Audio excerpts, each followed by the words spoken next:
that could take place in a physical female, but it could not. But it could take place in a physical female, like in a relationship, for example. So then if I start looking at Chad, I'm seeing those qualities. I'm seeing why does he get attention that I'm not getting, and I start working on those things. Okay, that's one way to look at it. Yeah. My personal view is, do they resonate with you? But they might not resonate with you. If they don't resonate with you, then you will not be able to reach that level. Because regardless of everything, what we do is basically an aura, an energy field. He may have created that aura. He may have created... First of all, okay, let me ask you another question. Let's retrack a little bit. Mm-hmm. Chad looks to be a very sociable guy. Maybe he looks to be physically fit. Maybe he has the money. Maybe he has good family. Maybe he has everything that people from the outside are looking at. Let me ask you a question. How do you know he's not depressed? How do you know he doesn't have some other emotional issues? How do you know he doesn't have some other challenges? Right. How do you know he's not schizophrenic? Yeah, well, I'll tell you this, it doesn't matter to Adam. What matters to Adam is the fact that he's getting attention from Stacy. And that's spiritual for Adam, by the way. It's not superficial. It forces Adam to confront what he thought should stay in place. And so he should actually change and evolve.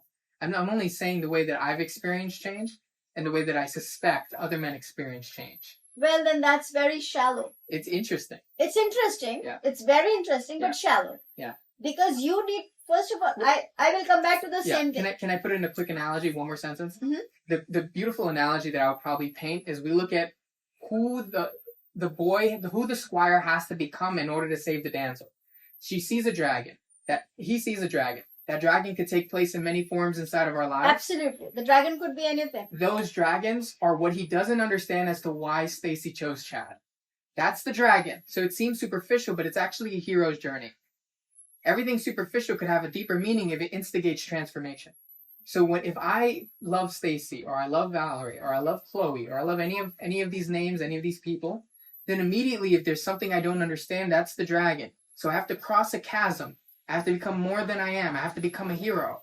And I have to face the unknown. But then why do you have to become Adam? You become the best version of I said that I started Adam. Why do I have to become Chad, right? Yeah. Because Chad is somehow on the other side of the bridge and I want to beat him there. Because then I'll lose Chloe or I'll lose Stacy or whatever. Right now, all that's important is that's the North Star that's motivating me. In terms of the transformational effect, competition is the way that the male psyche works. Unless he feels a certain degree of pressure, unless I have felt a certain degree of pressure, I would probably stay forever the same and I would never change. It's the feminine instinct, which can take place in many forms. In my example, it took place in Kali, like the story we've talked about. Something is instigated. The unknown is instigated. And he faces that in the material world. And the material world does have a lot of shallowness. But that's where he finds his depth. He finds what he's really made of. Because how do you face the unknown? You have to pull out something from yourself that you didn't know existed. So that, for me, that's the hero's journey that I've experienced, which is very interesting. And it's hard for, I think, women to relate to that narrative in that way. Because her job is to accept herself, right? Like, that's the primary way that we talked about from your dimension. No. What I'm saying is, it's very nice to get inspired by other people. For example, I look at a woman. She's beautiful. She's well-dressed. She speaks a certain way and she inspires me. Why would I not want to learn? I would want to learn. Mm-hmm. In my case, I'm only talking about as an individual. Sure.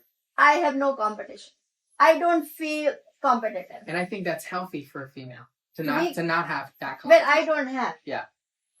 Yes, I do get inspired. Yeah.